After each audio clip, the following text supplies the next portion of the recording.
Лето– время отдыха и, конечно же, купание в море, особенно в жаркую погоду. Но, несмотря ни на что, важно соблюдать все меры предосторожности, обращать внимание на соответствующие знаки и правильно их понимать. Ведь самое главное– безопасность. Безусловно, когда плаваю, всегда обращаю внимание, где есть буйки. Плаваем только в тех местах, которые предназначены для купания. И, безусловно, знаки, они показывают людям, да. где можно Это купаться, важно. где нет.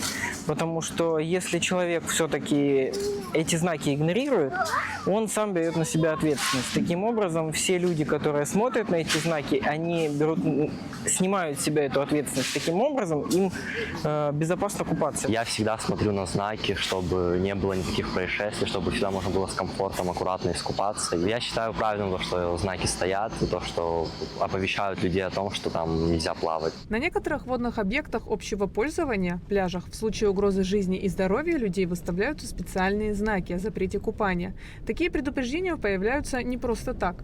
Еще до начала купального сезона на городском пляже Сухума были произведены ежегодные работы по осмотру и очистке дна водолазами. Именно так были выявлены участки, где купание небезопасно. В целом водолазы вытаскивают все предметы, потенциально угрожающие жизни человека. Как рассказал Тенгиз Сабуа, начальник ГИМС МЧС, это определенные металлические предметы, но не все.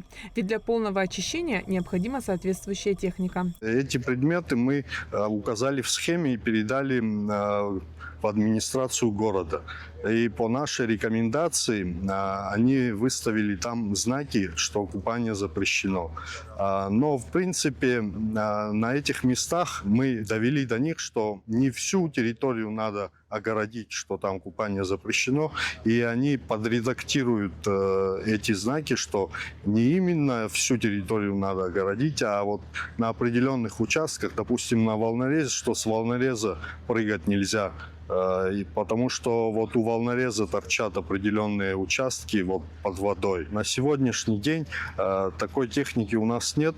Мы вот с администрацией города в ближайшее время планируем помощь приобрести такую технику и будем выполнять работу. Также есть участки вдоль волнореза, где присутствуют запрещающие о плавании знаки.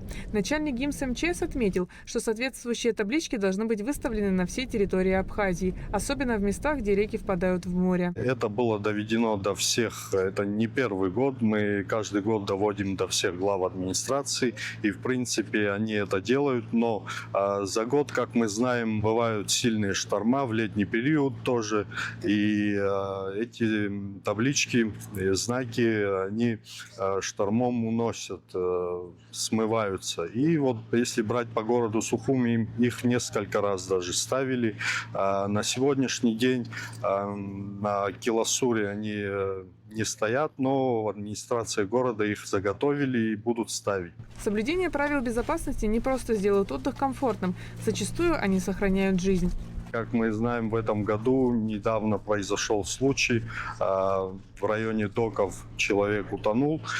Там всю территорию огородить невозможно, там выставить знак о том, что там купание запрещено, там знак выставят, но и тем не менее люди будут купаться, там в основном купаются местные жители. Там до всех доведено, что купаться там в принципе небезопасно, но и тем не менее там нужно выставлять знаки о том, что там купание запрещено. В основном там дети прыгают с разрушенных доков. Вот это самое опасное. По словам Тенгиза Сабу, администрация города Сухум в ближайшее время установит обновленные запрещающие знаки, ведь они предупреждают купающихся о потенциальной опасности. Начальник ГИМС МЧС также призвал каждого следить за своими детьми на любом водном объекте. Аилита Арутюнян, Абхазское телевидение.